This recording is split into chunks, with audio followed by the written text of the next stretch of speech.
And people gonna act like I'm tripping, but y'all gonna act like y'all that Kamala Harris is the most absent vice president we ever had. We have not. We seen Michelle Obama more than we seen Kamala Harris, y'all. And there is reports of Joe Biden's been ghosting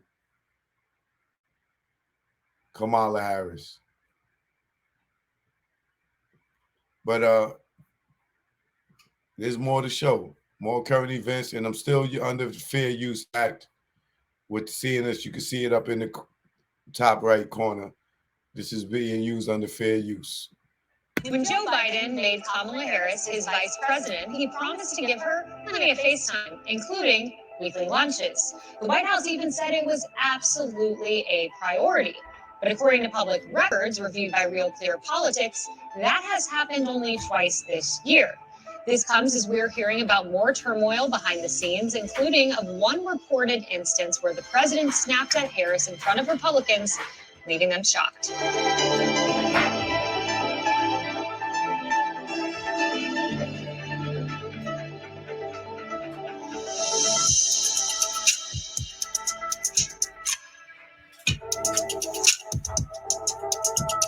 I made the same deal with her that Barack and I made. When Barack and I were working out our relationship early on, he said, "Do you have any requests?" And I said, "Well, just one. I get to be the last person in the room on every important decision." We do the same thing, Barack and I. We have lunch alone once a week. That's the deal. We're both in country, which will be for a while because of COVID. And I see her, all the time.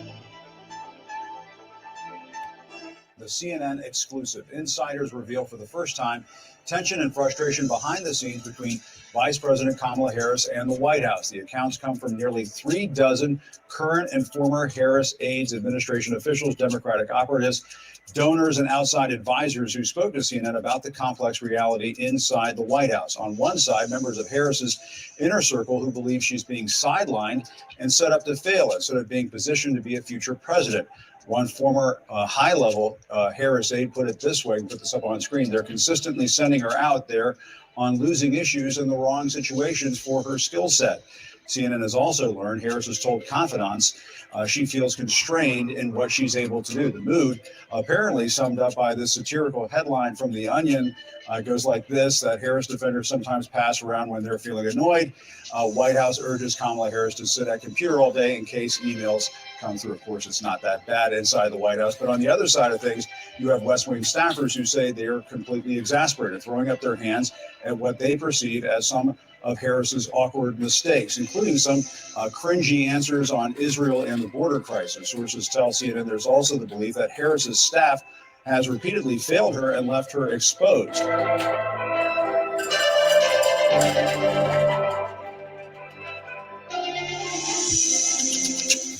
Despite assurances from the president that she will be the last person in the room, talking about the vice president that will have these weekly lunches, all of a sudden he's ghosted her. Maybe he's orbiting. Is that the word we learned yesterday, where he's just in her DMs?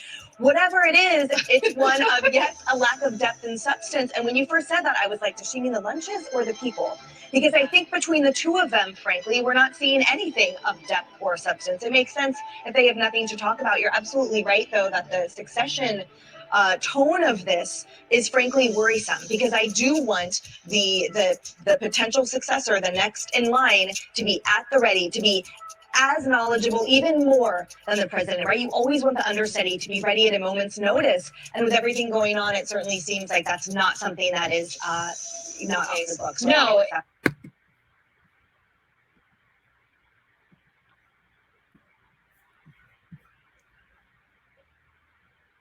What y'all got to say about that?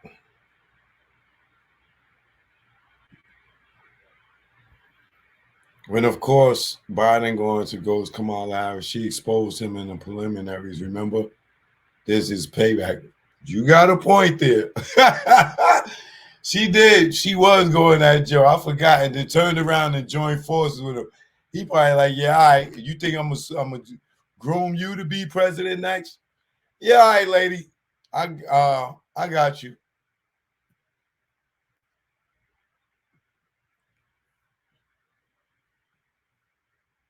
Biden got in the White House and turned off the pipelines, and electric cars are coming out of nowhere so fast.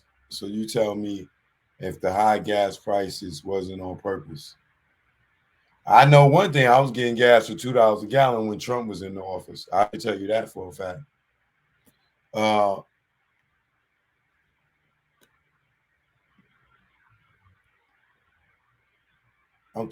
I'm talking crap about your boss's boss at work, and then 6 months later he hires you.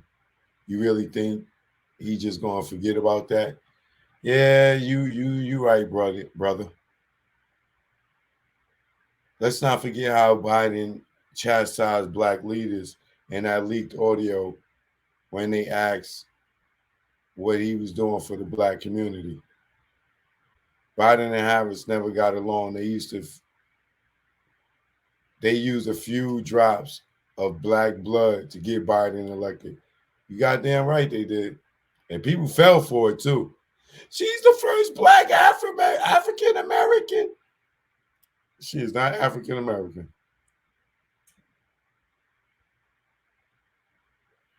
People bought into the image instead of the policy. That's a fact. Yeah, Kamala is truly a bogus vice president. She just lost. She's just absent. Cardi B told us to vote for Kamala and Biden. Cardi B got a check to tell us to do that. No, Cardi B don't know nothing about no politics. She just like everybody else I know in the industry. They got paid. This time around, American people ain't going for the bullshit. They not. They didn't go for it last time. They just stole the election. People just don't want to believe that.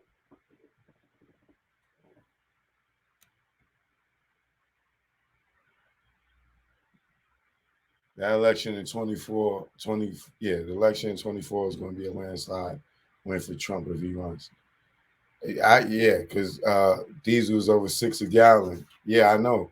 The price has been dropping a little bit lately, but not much. Yo, get your gas from Costco. Costco gas be like 50 cents cheaper than all these other gas stations. I don't think Trump can run again. Yes, he can. What are you tripping? You bugging. He definitely can run again. Piers had asked him that in another part of the interview. And he said he couldn't say, but the people would be happy. Yeah, you don't go to Cardi B for political advice. Kamala was in Mexico and people stood at the border with saying Trump won. Go home, Kamala Harris. And the media never showed us that. And that's the biggest crowd she ever got in her life. They never won. Well, I got one more video for y'all in regards to Miss Harris. And everybody has this I've been saying it like since the election. Where's this lady at? Where's this lady at? Where's this lady at? But here's another thing that I want to show y'all. And this as well is under the Fair Use Act for the purpose such as criticism, comments, and news reporting.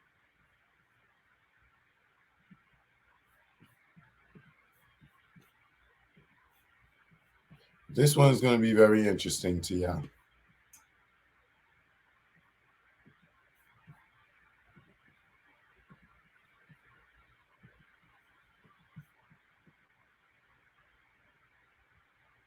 we did it, Joe. Kamala Harris made history as the first woman, first Black American, and first Asian American to become vice president.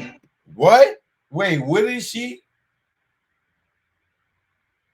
Like, how is she like all these different? Like, she's too. What? Listen to what she can say. Listen to what she said again. When she said she's African American, and what? What? Black American, and first Asian American to Joe. Kamala Harris made history as the first woman, first Black American, and first Asian American to become vice president. In some ways, the fanfare around her being sworn in overshadowed Joe Biden taking the oath of office. But after less than a year in the post, she is a historically unpopular VP. Where once she was always in the frame during Joe Biden's major addresses, she has been notably absent from the president's side of late. Her diminished public presence has even prompted one US columnist to nickname her the incredible disappearing vice president. Kamala Harris has an approval rating of 28%, down from 50% when she first took office. It appears to make her the least popular vice president at this stage of an administration in at least 50 years. For context, Mike Pence's approval ratings were above 40% at the same stage of Donald Trump's administration. So why is she seen to be doing so badly? Well, there's a feeling she's not delivered on the two biggest tasks that Joe Biden has entrusted her with. First, tackling the root causes of the migrant crisis. Despite a record spike of people coming into the US, she did not go to visit Mexico and Guatemala until June, 6 months after starting the job. During an interview, she gave an incredibly tone-deaf response when asked why she had so far declined to see the conditions on the border firsthand. This whole thing about the border, we've been to the border. We've been to the border. You haven't been to the border. And I haven't been to Europe. And I don't understand the point that you're making. And her public comments once she was finally in Central America surprised many. She had previously called for a more compassionate approach to those arriving at the southern border, but said this: To folks in this region who are thinking about making that dangerous trek to the United States-Mexico border, do not come. The United States will continue to enforce our laws and secure our border. The second key task she's been given, and one critical to Democrats' electoral hopes, is voting rights. In June, the Senate killed a House-passed voting rights bill. The Democrats lacked the 60 votes to overcome a Republican filibuster. Harris's aides claim she is working hard behind the scenes to deliver the White House's agenda, but without any tangible actions for the public to cling to. Some have questioned how much impact she's having on the issue. She's made very few forays to Capitol Hill to build Republican support for voting legislation. And this highlights another issue for the vice president. Unlike Biden, who spent decades in the Senate, reaching across the aisle as a senator, Harris only spent a few years in the Senate while busy running for president. It's why some wonder whether she has the experience or the political acumen to secure bipartisan support for crucial legislation.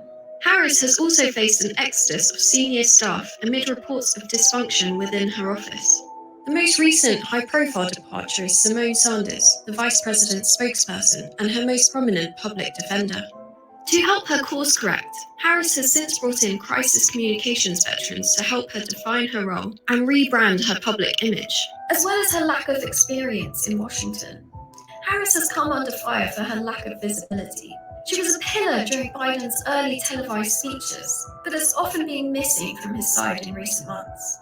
That change has led to speculation about their relationship behind closed doors. Biden and Harris do not have a long political or personal history. In fact, the vice president once blindsided Biden when they were competing for the Democratic nomination, attacking his position on racial integration programs during a high-profile debate. It was hurtful to hear you talk about the reputations of two United States senators who built their reputations and career on the segregation of race in this country. White House aides have privately suggested that Harris has brought some of the criticism upon herself, with planting responses during interviews.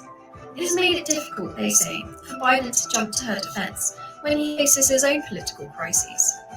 Others argue that the dip in her approval ratings are the natural consequence of the weight of expectation that engulfed her historic nomination. After all, taking on the job of being number 2 can automatically diminish your profile. The polling seems damning, but is all the criticism fair? The White House has blamed sexism and racism for the attacks against Harris. I do think there has been some attacks that are beyond because of her identity. Despite the president's spokeswoman issuing a public defense, members of Harris's inner circle have also blamed White House aides for her troubles. They argue she is being sidelined rather than positioned effectively by Biden, who knows the challenges of being number 2 better than anyone.